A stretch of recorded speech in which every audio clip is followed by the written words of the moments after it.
Mari kita berdoa. Terima kasih Tuhan atas penyertaan-Mu pada hari ini. Engkau membangunkan kami pada pagi yang cerah ini dan memberikan kami napas kehidupan. Itu bukan karena kekuatan kami Tuhan, tetapi hanya karena berkat-Mu yang terjadi atas kami. Sebelum kami melakukan aktivitas kami ingin mendengarkan firman-Mu.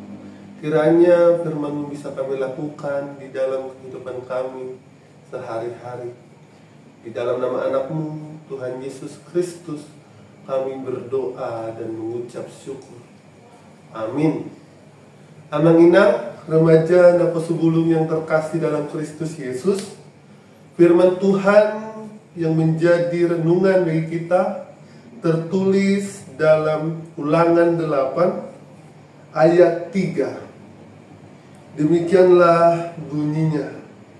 Jadi ia merendahkan hatimu, membiarkan engkau lapar dan memberi engkau makan mana yang tidak kau kenal dan yang juga tidak dikenal oleh nenek moyangmu, untuk membuat engkau mengerti bahwa manusia hidup bukan dari roti saja, tetapi manusia hidup dari segala yang diucapkan Tuhan.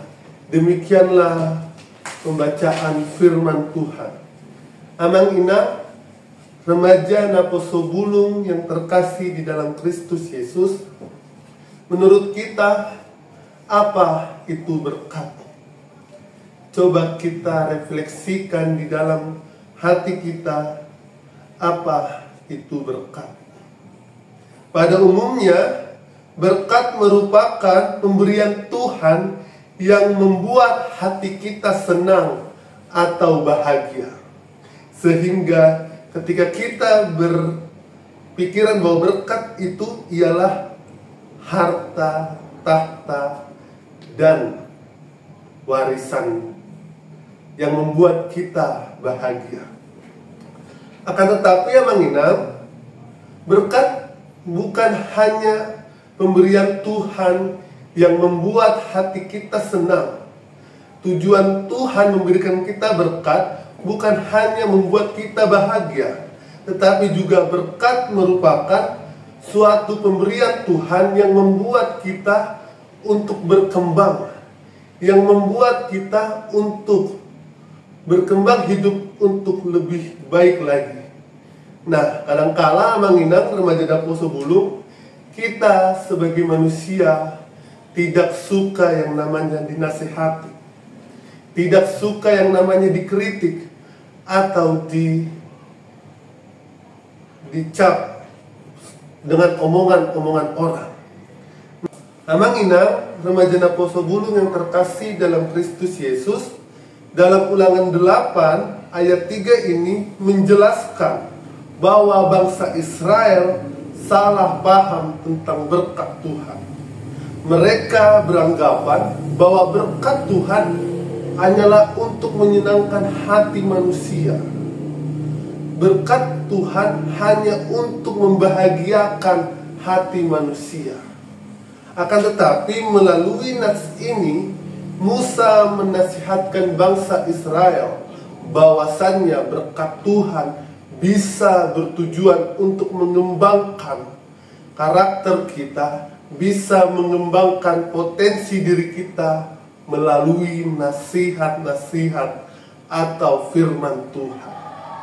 Nah, inilah yang kita tidak mengerti berkat Tuhan itu.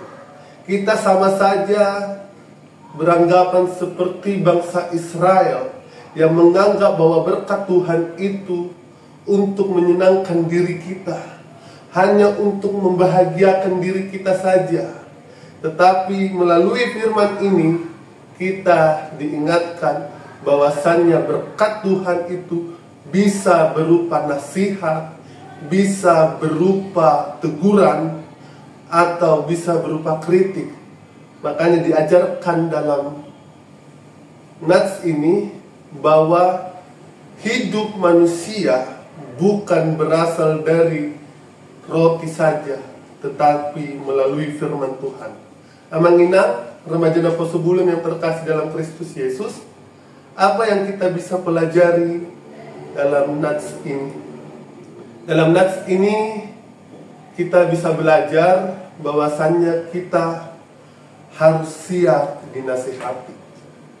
Kita harus siap untuk dikritik, yang tujuannya untuk mengembangkan potensi kehidupan kita, yang tujuannya untuk berkembang dalam karakter kita, supaya kita bisa menjalani kehidupan kita yang seturut dengan kehendak Tuhan.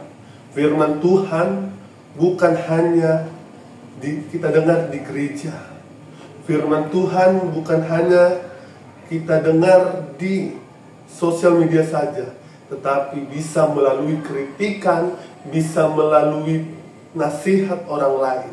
Oleh karena itulah, belajarlah Amanginang, remaja Naposebulung, untuk bisa menerima nasihat atau kritik dari orang lain. Kiranya Tuhan memberkati kita dalam melakukan firman Tuhan pada hari ini. Amin. Tuhan memberkati.